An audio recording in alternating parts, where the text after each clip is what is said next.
Shalom, selamat pagi Bapak Ibu dan jemaat Tuhan yang dikasih Tuhan. Pagi hari ini apa kabar semuanya? Kita berharap semua dalam keadaan sehat, semua dalam keadaan perlindungan Tuhan yang besar dan luar biasa boleh menjadi bagian kita. Baik, sekali lagi selamat datang dalam ibadah kita hari ini, Minggu 5 April 2020. Kita boleh mempersiapkan hati kita, mempersiapkan tubuh, roh dan jiwa kita untuk kita boleh bersama-sama meninggikan Tuhan yang besar, hebat dan luar biasa. Karena kita sadari bahwa apapun yang terjadi, Tuhan selalu baik dalam kehidupan kita. Haleluya Yesus. Terima kasih Tuhan.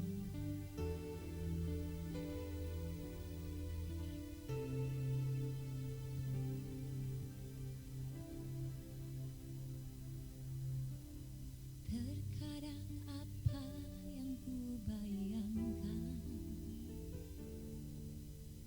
tak seperti kenyataan. Kekecewaan dan keputusasaan membayangi diriku. Ingin ku berlari, namun ku tak mampu. Di batas akhir kekuatanku, Kau datang dengan kasih-Mu. Kita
Kami percaya Tuhan, bahwa Engkau selalu ada dalam hidup kami. Engkau yang menjadikan kami aman. Kami tetap aman dalam perlindungan-Mu, Yesus.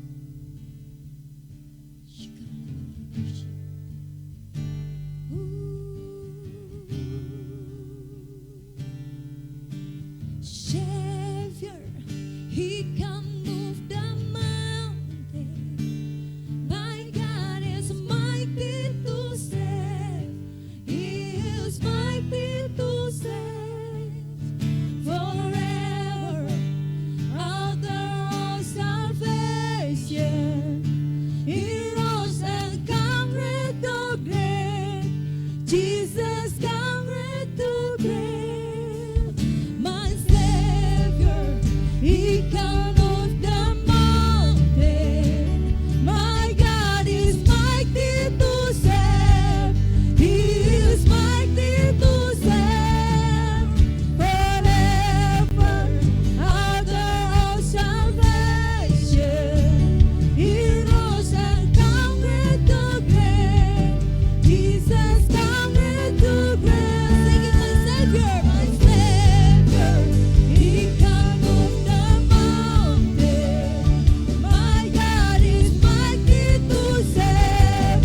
He is mighty to save. Forever, author of salvation. He rose and conquered the grave. Jesus conquered the grave. Shine your light and let the whole world see. We're singing for the glory of the risen King. Jesus, shine your light and let the whole world see. We're singing for the glory of the risen King. Shine your light and Jesus, shine your light and let the whole world see. We're singing for the glory of the risen King. My Savior, He can move the mountain. My God is mighty to save. He is mighty to save. Forever, author of salvation. He rose and conquered the grave. Jesus conquered the grave. Oh, my Savior, He can move the mountain. My God is mighty to save. He is mighty to save. Forever, author of salvation. He rose and conquered the grave. Jesus conquered the grave. Shine your light and let the whole world see. We're singing for the glory of the risen King.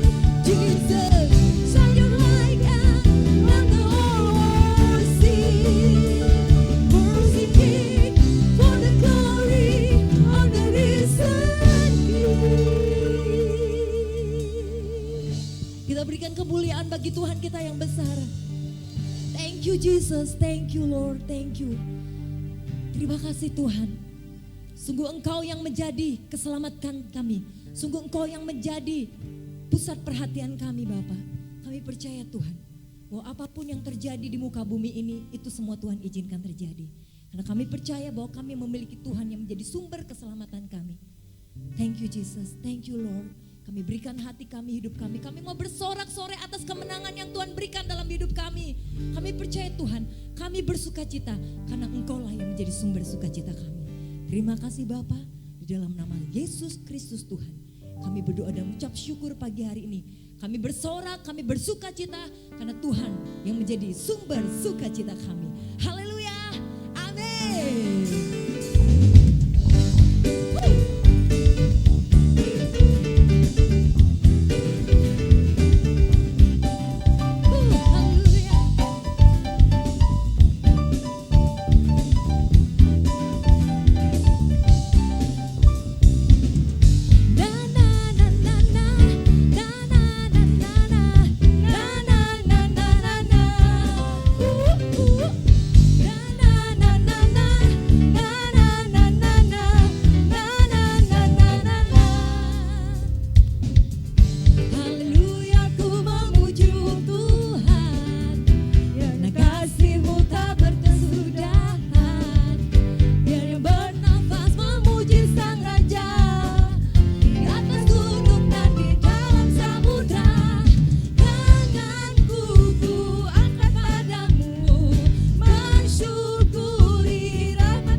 Engkau Tuhan. Kami mau bersama-sama datang dan selalu datang dengan penuh sukacita dan kemenangan daripada Tuhan. Haleluya.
baik dan teramat baik.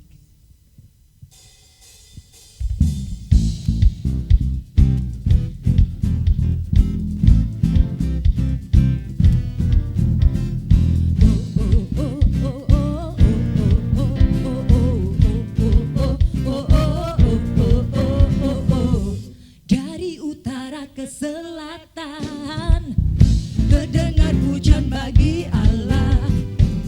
Dari barat sampai ke timur, nama Yesus disanjung tinggi. Dari pulau-pulau, lembah-lembah, gunung-gunung yang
percaya Tuhan, Engkau dahsyat, Engkau hebat, Engkau luar biasa.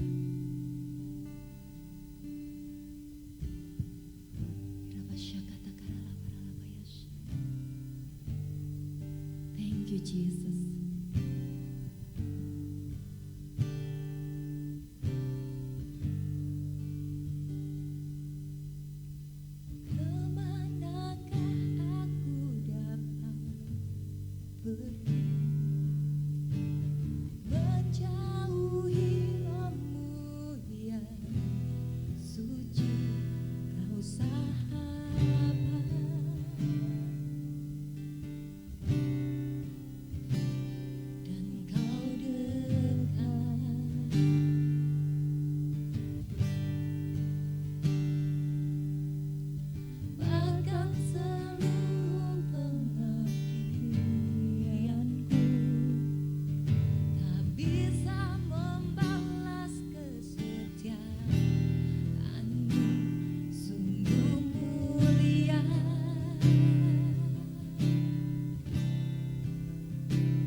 persilahkan untuk Ibu Dokter Anne Karamoy untuk boleh menyampaikan firman Tuhan.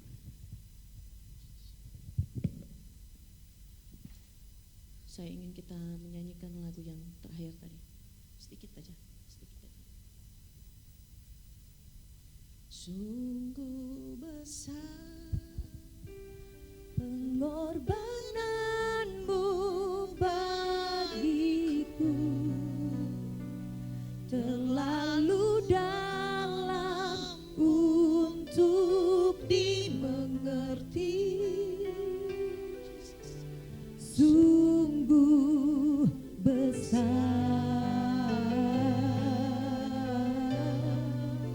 sungguh indah yang kau pikirkan tentangku, tak terselami bagiku. Sungguh indah. Terima kasih Tuhan. Sungguh besar yang telah Engkau buat dalam kehidupan kami.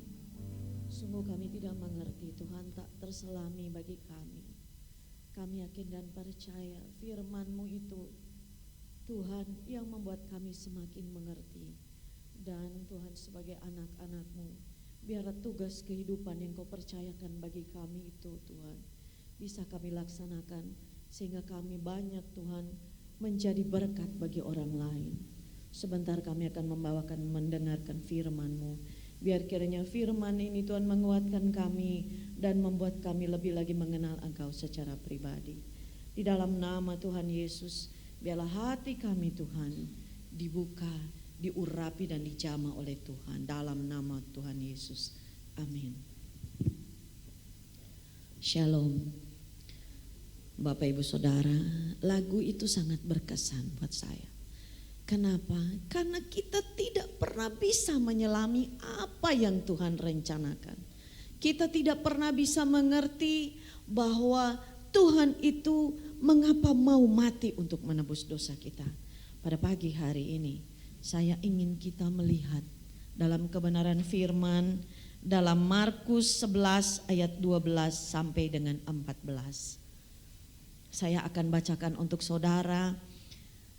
Markus 11 ayat 12, demikian firman Tuhan. Keesokan harinya sesudah Yesus dan ke-12 muridnya meninggalkan Betania, Yesus merasa lapar. Dan dari jauh ia melihat pohon ara yang sudah berdaun. Ia mendekatinya untuk melihat kalau ia mendapat apa-apa pada pohon itu. Tetapi waktu ia tiba di situ, ia tidak mendapat apa-apa selain daun-daun saja, sebab memang bukan musim buah ara. Maka katanya kepada pohon itu, jangan lagi seorang pun makan buahmu selama-lamanya. Dan murid-muridnya pun mendengarnya. Bapak Ibu Saudara, ini menjadi pertanyaan buat saya. Tuhan, apa yang salah dengan pohon ini? Dikatakan bahwa pohon ara ini belum waktunya berbuah, tetapi kenapa Tuhan mengutuk? Sehingga dalam cerita selanjutnya disampaikan bahwa pohon ara ini langsung seketika itu juga mati sampai ke akar-akarnya. Bapak Ibu Saudara, saya yakin dan percaya tidak ada satu orang pun yang mau dikutuk Tuhan sehingga mati sampai ke akar-akarnya. Artinya apa? Tidak ada lagi kesempatan hidup. Artinya kebinasaanlah yang jadi bagian kehidupan kita. Saya ingin tahu kenapa pohon ara ini belum musimnya, tetapi Tuhan berharap dia menghasilkan buah. Ternyata Bapak Ibu Saudara, kalau kita baca dalam kebenaran firman, pohon ara ini begitu spesial di mata Tuhan. Pohon yang lain belum muncul, pohon ara ini sudah muncul. Di dalam apa? Di dalam kitab Kejadian, ketika manusia jatuh ke dalam dosa, Tuhan mereka melarikan diri dari Tuhan. Apa yang mereka lakukan? Mereka tahu ketelanjangan mereka dan mereka membuat cawat itu dari pohon ara. Artinya bukan satu yang kebetulan. Ketika pohon ara itu ternyata dipakai untuk menutupi ketelanjangan manusia ketika dia pertama kali jatuh di dalam dosa. Saya semakin ingin tahu seperti apa sih spesialnya pohon ara ini Tuhan. Sehingga dia begitu banyak tertulis di dalam kebenaran firman Tuhan. Saya menemukan lagi ayat-ayat yang lain di mana di dalam zaman Salomo ketika para tua-tua berkumpul, ketika para tokoh-tokoh dalam satu desa, satu kota itu berkumpul, mereka ternyata duduk di bawah pohon ara. Artinya satu lagi yang begitu spesial pohon ara ini, dia juga dipakai untuk meneduhkan. Dia dipakai sebagai tempat perteduhan, sebagai tempat untuk berkumpul orang-orang membicarakan hal-hal yang penting. Artinya keberadaan pohon ara ini juga menimbulkan ketenangan dan bisa dipakai untuk tempat di mana orang itu bisa duduk berkumpul dan bercakap-cakap dengan nyaman. Kemudian di dalam kitab Ulangan saya menemukan lagi betapa pohon ara itu begitu spesial. Dikatakan bagaimana saudara? Dikatakan suatu negeri dengan gandum yang jelai, dengan pohon anggur dan pohon ara. Artinya pohon ara ini Bapak Ibu Saudara dipakai sebagai lambang sebuah kesuburan. Dipakai lambang sebuah tempat di mana orang bisa berlindung. Dipakai sebuah tempat yang dimana menunjukkan prestise seseorang, dimana dapat menunjukkan nilai seseorang dan gengsi seseorang. Mungkin kalau sekarang orang berkumpul di kafe anu Bapak Ibu Saudara, ngopi di kafe anu. Kalau dulu ternyata berkumpul itu di bawah pohon ara. Kebetulan saya pernah pergi ke Israel Bapak Ibu Saudara, dan saya ada di sebuah pohon ara yang sudah berusia diperkirakan 2000 tahun. Pohonnya besar dan di situ bisa dipakai tempat duduk-duduk, di atasnya bisa dipakai tempat burung-burung bersarang. Dia memberikan kehidupan, kenyamanan. Di situ ada angin sepoi-sepoi. Saya yakin zaman dulu nggak perlu AC, kalau duduk di bawah pohon ara kita sudah menikmati yang namanya kenyamanan. Kemudian saya bertanya, Tuhan, kenapa Engkau kutuk pohon ini? Pohon ini begitu banyak disampaikan. Artinya pohon ini begitu banyak kegunaannya. Tetapi pada akhirnya ketika Tuhan tidak menemukan buah, Tuhan kutuk sampai ke akar-akarnya. Padahal secara logika manusia, secara logika saya, pohon ara ini gak salah dong Tuhan, kan belum musimnya berbuah. Bapak Ibu Saudara, pohon ara ini berbuah 2 kali dalam setahun. Dan diperkirakan musim buah pohon ara pertama itu bulan Juni. Dan peristiwa ini secara sejarah diperkirakan terjadi pada bulan April. Lalu kemudian rahasianya jam 4 pagi Tuhan sampaikan pada saya, ini adalah pohon yang unik. Kenapa unik Bapak Ibu Saudara? Ternyata pohon ara ini berbuah bersamaan dengan daun. Jadi ada dua buah yang dihasilkan oleh pohon ara ini dalam pertumbuhannya. Yang pertama adalah buah di awal musim yang dinamakan breba, yang dinamakan tas, yaitu buah yang munculnya bersamaan dengan daun. Dan buah itu juga bisa dimakan. Jadi diperkirakan cerita ini bukan hanya alegori di mana ketika orang tidak menghasilkan buah kemudian Yesus menghukum. Bukan Bapak Ibu Saudara. Tapi memang pada saat itu seharusnya pohon yang belum musimnya berbuah itu bunga nimah, yaitu bunga ara, buah ara yang memang enak dimakan. Tetapi sebelumnya itu ada tas. Ya, ada buah di awal musim yang menunjukkan apakah pohon ini nanti akan berbuah lebat atau tidak. Ya, jadi ada 2 buah yang dihasilkan oleh pohon ara. Yang pertama buah yang muncul bersamaan dengan daun yang menunjukkan bahwa pohon ini ada dalam pertumbuhan yang baik. Dan yang kedua adalah buah di musimnya yang bisa dinikmati orang. Inilah yang dinamakan pohon ara. Jadi yang dicari Tuhan Yesus pada waktu itu bukan tin, ya, bukan nima, bukan buah pohon ara yang betul, tapi adalah buah awal musim yang dinamakan, yang disebut sebagai breba, ya, breba. Bapak Ibu Saudara, kemudian saya bertanya, kenapa Tuhan sedemikian marah? Apa yang Tuhan mau dengan buah pohon ara ini? Kenapa Dia menunggu buah untuk dinikmati? Ada 3 bagian bagaimana sebuah pohon itu bisa menghasilkan buah. Yang pertama, ada benih yang jatuh dan mati. Yang kedua, ada pertumbuhan yang menunjukkan bahwa buah ini akan menjadi buah yang baik atau buah yang patut ditebang. Karena dalam cerita lain disampaikan dalam kebenaran firman, ada pohon ara yang sudah berdaun lebat tetapi tidak pernah berbuah. Dia bertumbuh, sepertinya dia bertumbuh dengan baik, sepertinya dia bertumbuh dengan subur, tetapi Tuhan katakan tebang dan masukkan dia ke dalam dapur api. Karena dia tidak pernah berbuah. 3 tahun ditunggu dia tidak pernah berbuah, Tuhan sampaikan buang dalam dapur api. Artinya dapat saya gambarkan pohon ini tidak berbuah di awal musim dan pada masa pertumbuhan, dan dia tidak berbuah di waktunya berbuah.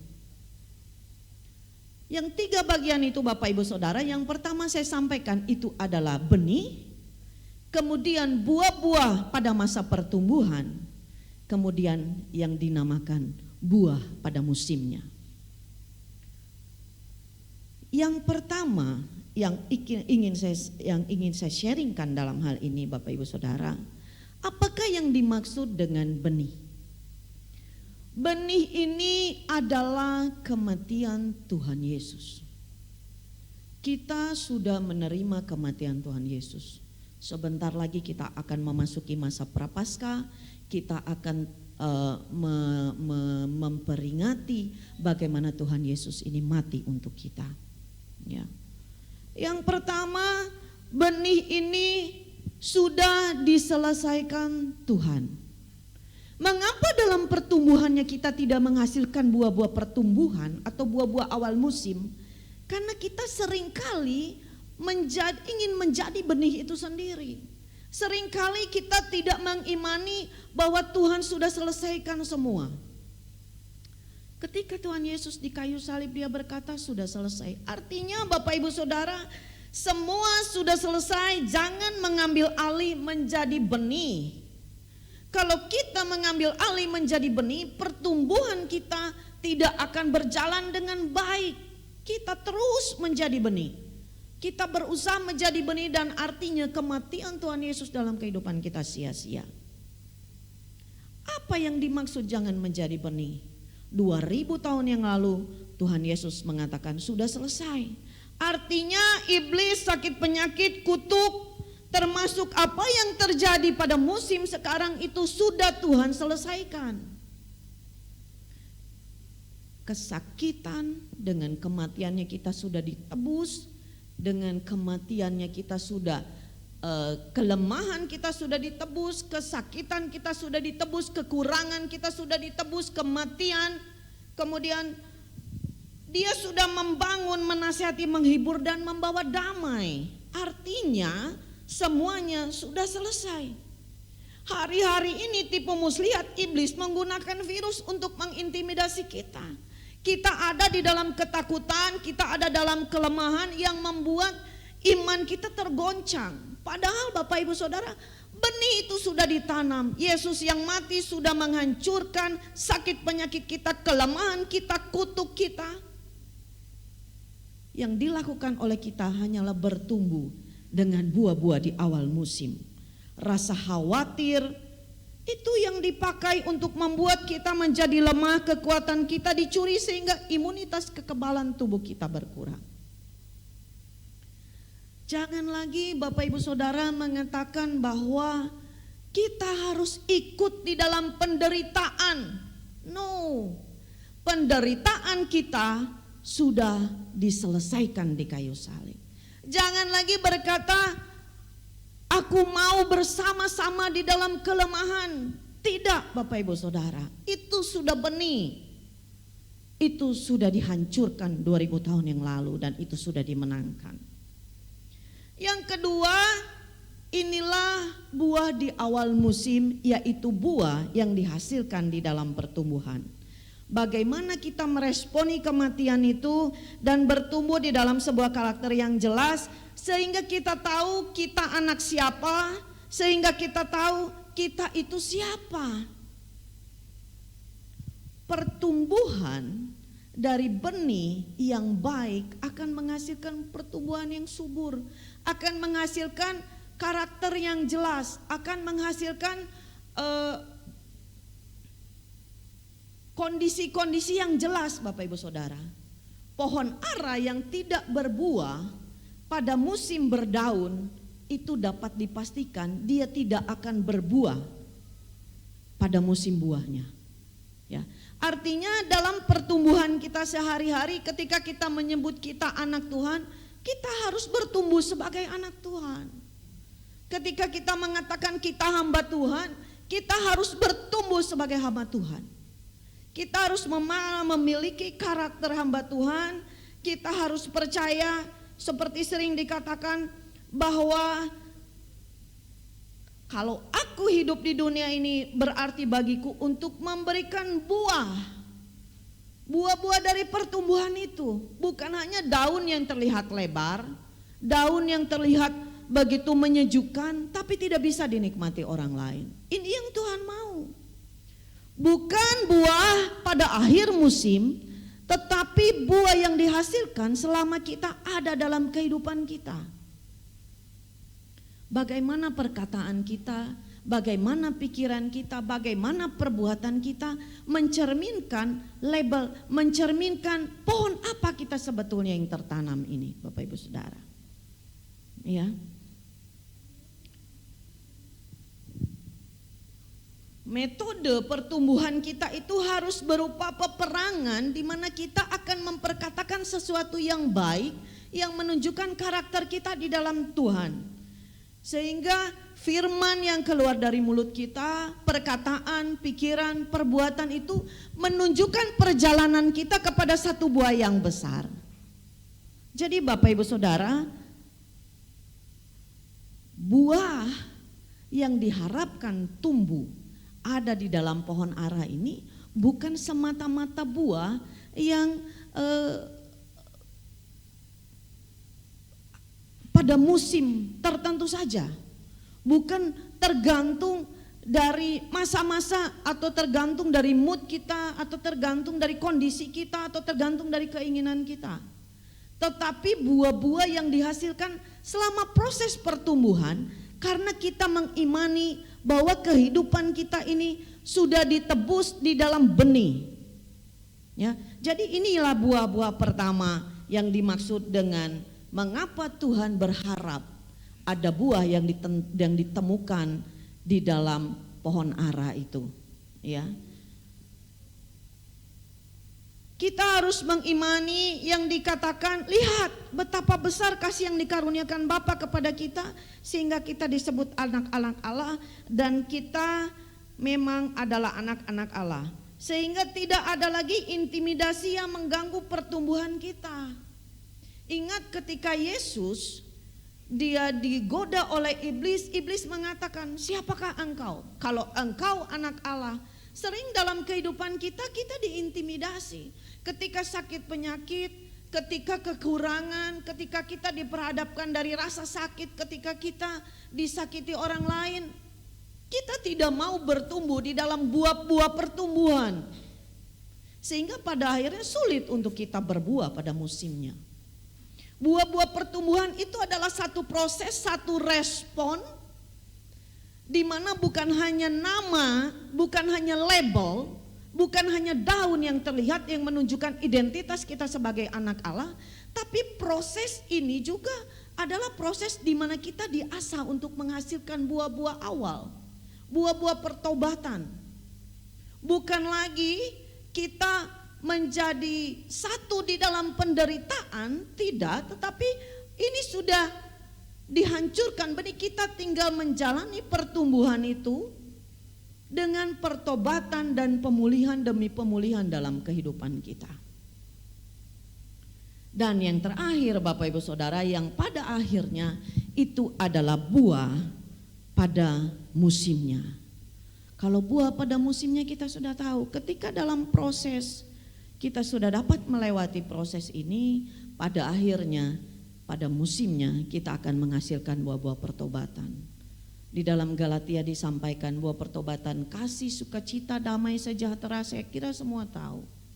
Itu bukan hanya berbagai macam buah, tetapi dalam bahasa aslinya dikatakan satu buah. Jadi kalau kita ada kasih tapi tidak ada damai sejahtera, itu belum sempurna. Kalau kita ada sukacita, damai sejahtera tapi tidak ada penguasaan diri, itu juga belum lengkap Bapak Ibu Saudara. Jadi kalau saya kembali melihat mengapa Tuhan itu bisa mengutuk pohon ara sampai mati, padahal seolah-olah belum waktunya untuk berbuah. Karena apa? Tuhan ingin kita melihat buah pada awal musim.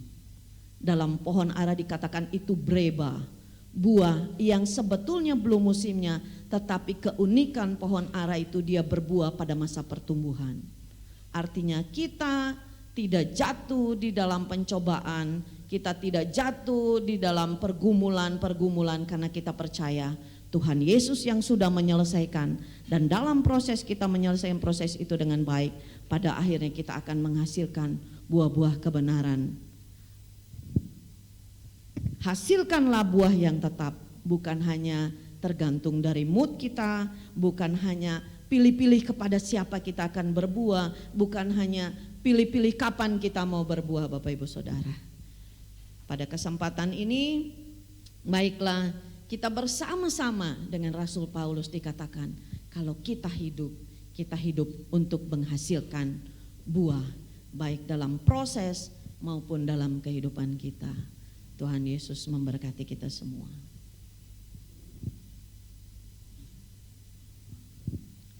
Mari kita akan bersama-sama untuk perjamuan kudus. Sebelumnya kita akan berdoa untuk firman Tuhan. Bapa di surga, firman sudah selesai Tuhan Yesus untuk kami dengar. Kami percaya kami terbatas, tetapi kami percaya Tuhan Roh Kudus yang tidak terbatas yang memberikan pengertian-pengertian bagi kami. Hindarkan kami daripada kutukan yang menghancurkan kami Tuhan. Hindarkan kami daripada amarah-Mu yang bisa Tuhan mengeringkan kami sampai kepada akar-akar kami. Biarkan kami diberikan pengertian demi pengertian, sehingga kami tetap berbuah Tuhan. Sehingga kami bukan hanya berbuah pada musimnya, tetapi kami memiliki buah-buah awal Tuhan. Buah-buah pertobatan, buah-buah dalam proses ketika kami diperhadapkan dalam kehidupan kami. Sebentar kami akan menerima tubuh dan darah-Mu Tuhan Yesus.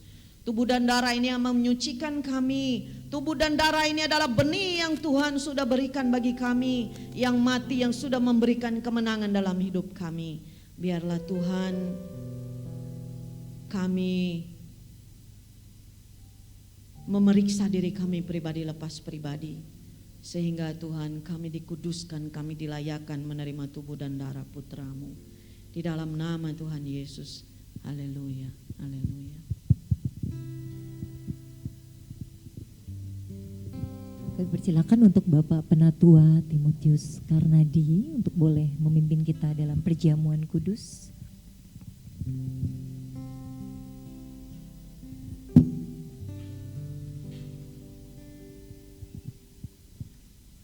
Haleluya, puji Tuhan. Kebenaran firman Tuhan begitu meneguhkan kita, menguatkan kita, menggairahkan hati kita, sebab kita menjadi umat-umat pilihan Tuhan yang senantiasa menghasilkan buah yang baik, buah yang benar, yang dikehendaki oleh Tuhan. Bapak Ibu Saudara yang dikasihi oleh Tuhan, mari kita mempersiapkan hati kita untuk kita bersama-sama makan dan minum darah Tuhan. Oleh sebab itu saya mengajak semua umat-umat Tuhan yang ada di gereja maupun yang ada di rumah masing-masing, Pada pagi hari ini persiapkan tubuh dan roti dan anggur di tempat saudara masing-masing, dan kita akan melakukannya secara bersama-sama. Sebelum kita makan tubuh dan darah Tuhan, saya mengajak kita membaca kebenaran firman Tuhan, yaitu di dalam 1 Korintus pasal yang ke-11. 1 Korintus pasal yang ke-11 ayat yang ke-23 sampai dengan ayat yang ke-26. Sebab apa yang telah kuteruskan kepadamu telah aku terima dari Tuhan, yaitu bahwa Tuhan Yesus pada malam waktu ia diserahkan mengambil roti,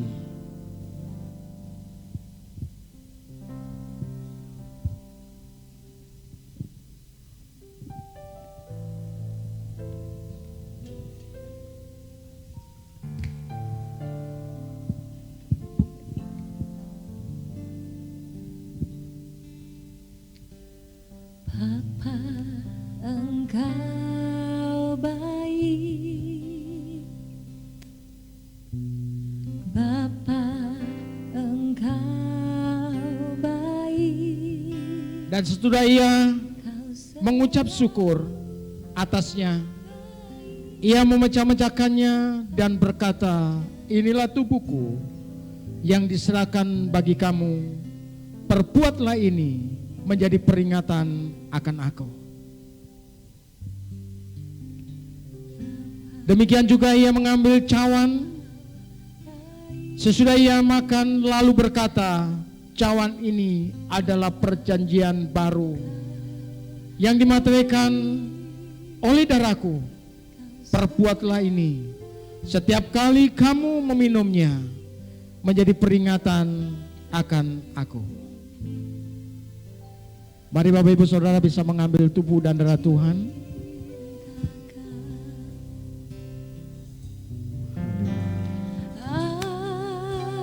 Aku memujimu. Haleluya. Aku menyembahmu, ku nyanyi haleluya.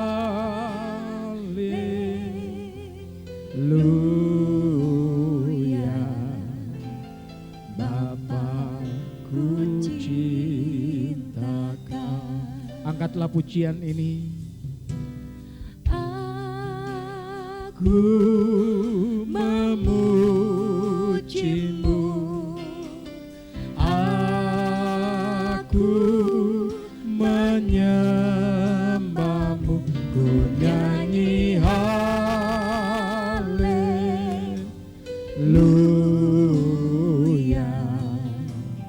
Bapakku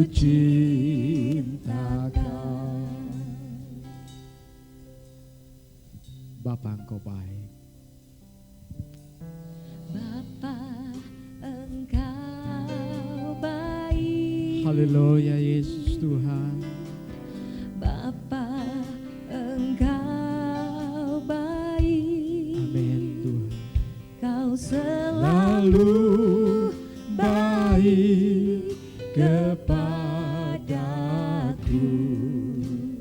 Bapa, ku cinta Kau, aku memujimu. Aku memujimu, aku menyembahmu, ku nyanyi haleluya.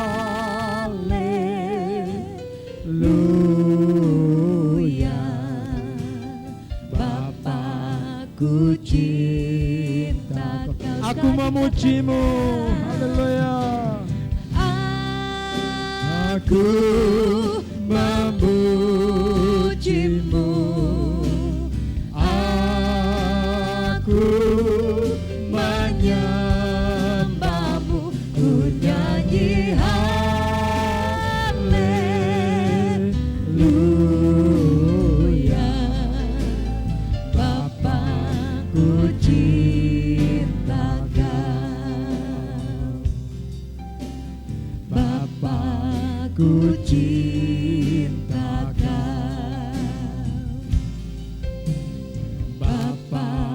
ku cintakan. Mari Bapak Ibu Saudara yang dikasihi oleh Tuhan, angkatlah tubuh Tuhan di atas kepalamu. Terima kasih untuk tubuh-Mu ya Tuhan yang telah Engkau pecah-pecahkan bagi kami. Kami percaya bahwa tubuh yang Kau pecah-pecahkan ini mampu untuk mempersatukan kami di dalam Engkau, di dalam Roh-Mu ya Tuhan. Terima kasih Bapa di surga, kami bersyukur kepadamu. Sebab apa yang Kau nyatakan dan Kau perbuat bagi kami adalah membuat hidup kami selalu diperbaharui di dalam Kristus. Bapak Ibu Saudara yang dikasihi oleh Tuhan, percayakah engkau bahwa yang Kau angkat tinggi-tinggi adalah benar-benar tubuh Tuhan?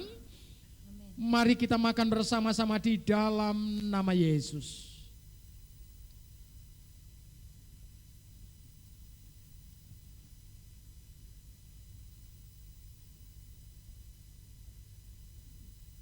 Sebagaimana firman Tuhan telah mengatakan bahwa setelah ia memakannya, lalu dia mengangkat cawan dan dia membagi-bagikan juga kepada murid-muridnya. Cawan inilah cawan perjanjian baru yang telah Tuhan perbuat bagi kita.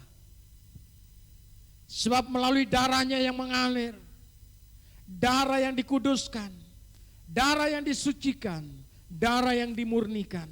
Darah inilah yang mengalir dalam setiap kehidupan saudara dan saya, yang menghapuskan seluruh dosa-dosa kita dan menyembuhkan seluruh penyakit-penyakit kita. Percayakah engkau bahwa yang Kau angkat tinggi-tinggi adalah benar-benar darah Tuhan? Mari kita minum bersama-sama di dalam nama Yesus.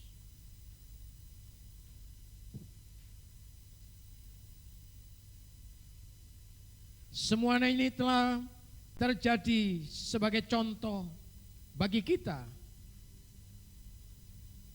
bahwa apa yang Tuhan telah perbuat, apa yang telah Tuhan lakukan buat saudara dan saya adalah membuat saudara dan saya semakin hari semakin lebih dan lebih lagi.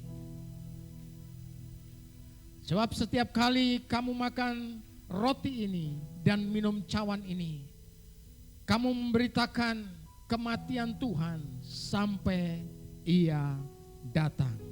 Puji Tuhan, Tuhan Yesus memberkati. Baik, terima kasih untuk Bapak Penatua Timotius Karnadi. Baik Bapak Ibu, kita akan bersama-sama menyaksikan untuk pengumuman atau warta dalam sepekan ini.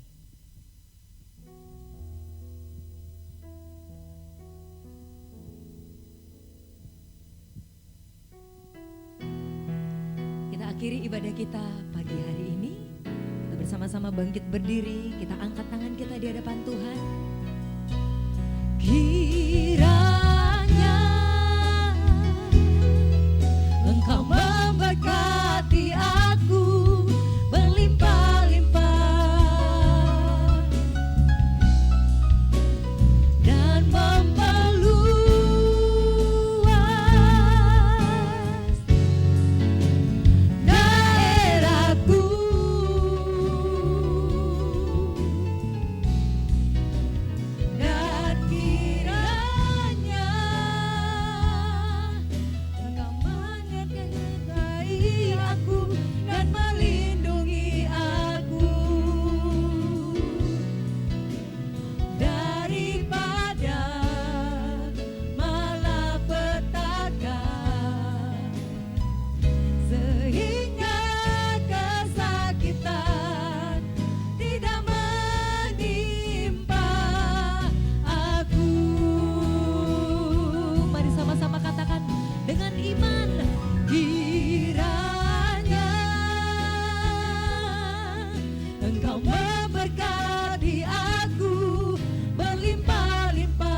dan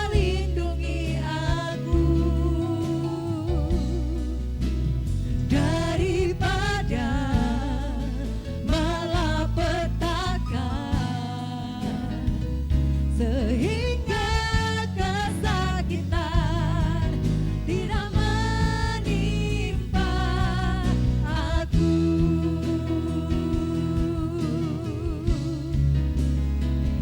Sehingga kesakitan tidak menimpa aku.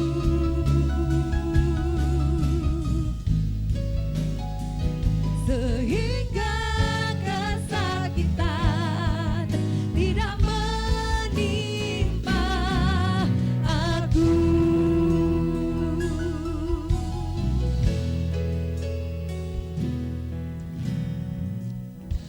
Terima kasih Tuhan, kami sudah menyelesaikan ibadah perayaan kami pada hari ini. Kami tahu berkat Tuhan akan senantiasa jadi bagian kami sepanjang kehidupan kami. Bapak Ibu Saudara, mari kita angkat kedua belah tangan kita. Kita akan menerima berkat berkelimpahan daripada Tuhan sendiri. Dan biar kiranya perayaan ibadah kita hari ini akan kita tutup dengan penuh ucapan syukur.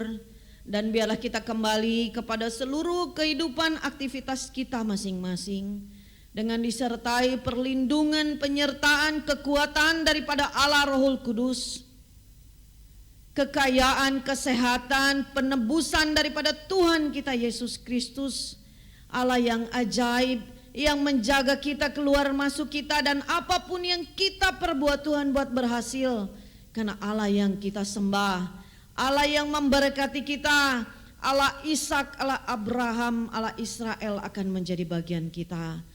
Terimalah berkat ini sekarang sampai selama-lamanya di dalam nama Tuhan Yesus Kristus kita terima. Haleluya. Amin.